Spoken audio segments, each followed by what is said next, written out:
BJP और कांग्रेस प्रत्याशी को रिजेक्टेड प्रत्याशी बताती हुई मुजफ्फरपुर संसदीय निर्वाचन क्षेत्र से चुनावी मैदान में उतरी नीलिमा कुमारी ने प्रेस वार्ता कर दोनों गठबंधन के प्रत्याशियों पर जमकर निशाना साधी और कही कि मुजफ्फरपुर लोकसभा क्षेत्र के विकास के लिए, उन्नति और प्रगति के लिए हमारा संकल्प है। जनता को फिर से मालिक बनाना, उनका प्रतिनिधि चयन का अधिकार दिलाना, स्वर्णिम शैक्षणिक गौरव स्थापित करना, बिहार की आर्थिक राजधानी के रूप में मुजफ्फरपुर को पुनः स्थापित करना, सभी परिवार के बच्चों को निःशुल्क गुणवत्तापूर्ण शिक्षा उपलब्ध कराना, प्रति परिवार महीना 50,000 आय सुनिश्चित करवाना, बेहतर स्वास्थ्य, लोगों का अधिकार बनाना, सभी व्यवसायियों को पेंशन की व्यवस्था करवाना, वहीं वरिष्ठ नागरिकों को सम्मानपूर्वक जीवन जीने में सहयोग करना, महिलाओं को सामाजिक, राजनीतिक तथा आर्थिक अधिकार दिलाना, दलों के दलदल से मुजफ्फरपुर को मुक्त कराना, यह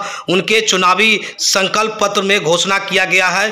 क्या कुछ कह रही है निर्दलीय प्रत्याशी नीलिमा कुमारी, जो चूड़ी छाप चुनाव चिन्ह से चुनावी मैदान में है। जरा सुनिए आगे इस वीडियो में क्या कुछ कह रही है नीलिमा कुमारी, जो निर्दलीय प्रत्याशी के रूप में चुनावी मैदान में उतरकर आखिर किस तरह से बड़े गठबंधन के दोनों प्रत्याशियों को ललकारती हुई जनता से क्या अपील कर रही है और किस मुद्दे को लेकर चुनावी मैदान में उतरी है। इनका कहना है कि हमने ह्यूमन राइट्स के जरिए बहुत सारा काम कई वर्षों से किया है, लोगों के कहने पर चुनावी मैदान में उतरे हैं। अब जनता तय करे कि उन्हें दल के दलदल से ऊपर उठना है या फिर दल के दलदल में ही फंसे रहना है। आज तक जो विकास मुजफ्फरपुर लोकसभा निर्वाचन क्षेत्र में नहीं हुआ, वो विकास करने का काम करेंगे। क्या कुछ करेंगे जरा सुनिए आगे इस वीडियो में। जनता को जो चुनने का अधिकार दिया गया है, उसका हनन जो है राजनीतिक दल कर रही है। वो हमारे ऊपर रिजेक्टेड कैंडिडेट को, जो जनता पहले ही रिजेक्ट कर चुकी थी, चाहे वो इंडिया गठबंधन का उम्मीदवार है चाहे एनडीए गठबंधन का, वो मुजफ्फरपुर की जनता ने उनको रिजेक्ट कर दिया था। तो हमारे ऊपर वो थोपा गया। यही कारण था कि लोकतंत्र को बचाने के लिए, मत देने के अधिकार को बचाने के लिए ये मेरा निर्णय है कि मैं जनता की आवाज़ बन के दोनों रिजेक्टेड कैसे कह रहे हैं आप? पिछले इलेक्शन में जो अभी एनडीए के उम्मीदवार है वो 4 लाख मतों से यहाँ से हारे हैं, तो जनता का रिजेक्शन हो गया। और अजय निषाद जी को, जो 10 साल से रहे थे सांसद, उनके कार्यकलाप के कारण उनकी पार्टी ने टिकट नहीं दिया था। जनता उनको पहले रिजेक्ट कर चुकी थी सर्वे में, तो वो रिजेक्टेड माल को इंडिया गठबंधन ने अपना उम्मीदवार बना दिया। तो जनता के पास चॉइस कहाँ है? जनता को चुनने का अधिकार छीन लिया इन राजनीति को। क्या उनके पार्टी में वैसे कार्यकर्ता नहीं थे जिनको वो उम्मीदवार बना के पेश करती, जनता के सामने लाती?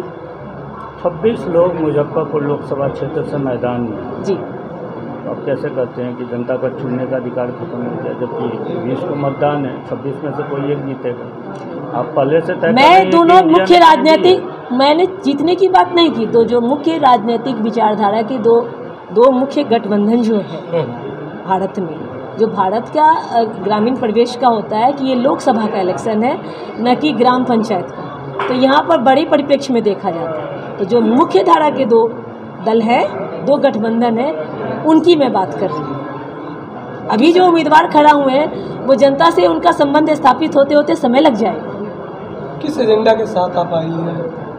क्या एजेंडा है? पहला एजेंडा है जनता को उनको चुनने के अधिकार से वंचित होने से बचाना।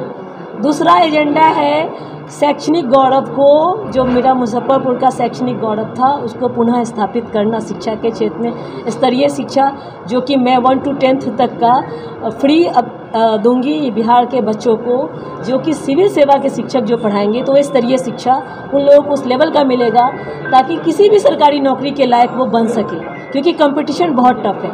तीसरा मेरा उद्देश्य है आर्थिक राजधानी मुजफ्फरपुर को बनाना, पॉकेट इंडस्ट्री के रूप में 50,000 रुपया प्रति परिवार इनकम का व्यवस्था करना।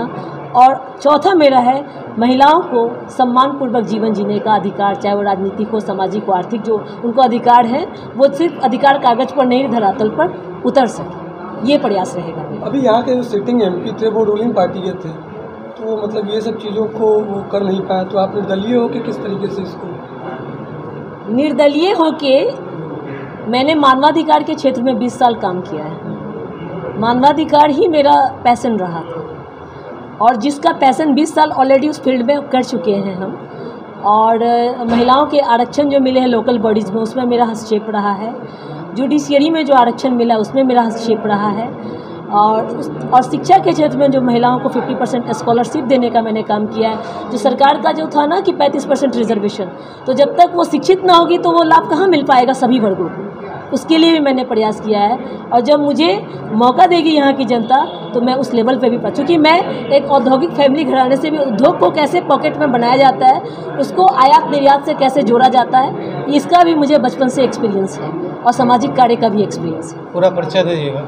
मेरा नाम नीलिमा अडिग हुआ उर्फ नीलिमा कुमारी, और मैंने पीजी ह्यूमन राइट्स में किया है, और लॉ में भी मैं स्नातक रही हूँ, और साइकोलॉजी में मैंने ग्रेजुएशन किया है।